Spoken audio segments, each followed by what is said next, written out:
uno tiene que decir que hay adicciones que pueden ser tóxicas y adicciones que no son tóxicas.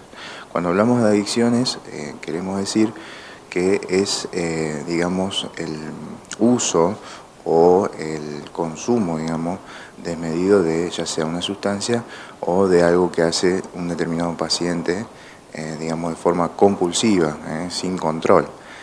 Entonces eso digamos, sería como la definición de una adicción. Dentro de de las adicciones que pueden ser no tóxicas, uno habla siempre de lo que es el juego, la adicción a algún artefacto electrónico, por ejemplo el celular.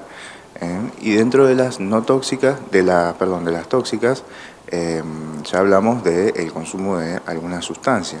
Dentro de las sustancias que son tóxicas, tenemos las que son las más aceptadas socialmente, como son el alcohol y el tabaco.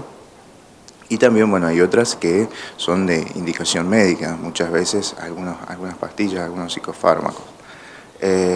Y bueno, y dentro de las ilegales, la marihuana es la que más se consume de forma ilegal, siguiendo por la cocaína y después otros, digamos, otras drogas de tipo más sintética.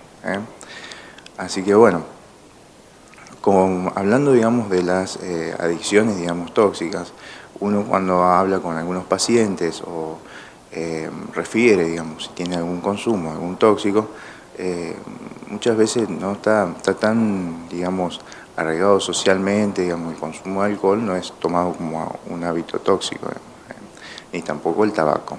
Quizás hoy en día un poco más con el tema digamos, de que hay más restricción para el fumador, digamos, un poco más, se toma más en cuenta eso. ¿Cuáles son, qué es lo que lleva a que una persona se vuelva adicta con ciertas sustancias? Bien, la adicción se produce, digamos, porque, bueno, hay en determinadas personas factores, digamos, de tipo eh, neurológicos que predisponen a esa persona al consumo de alguna sustancia, ¿sí? Y eso tiene que ver con, digamos, mediadores que a nivel de la corteza producen, digamos, una sensación de bienestar.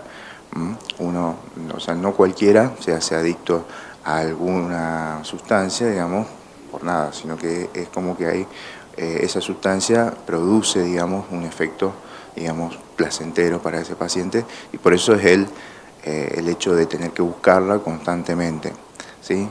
Cuando el paciente se hace adicto, o sea, lo que pasa es que solamente piensa en esa sustancia, digamos, o sea, en cómo conseguirla, cómo recuperarse de eso, cómo mejorar, digamos, el tiempo, digamos, de duración del efecto. Entonces todo se va centrando en, digamos, el efecto de determinada droga, ¿no?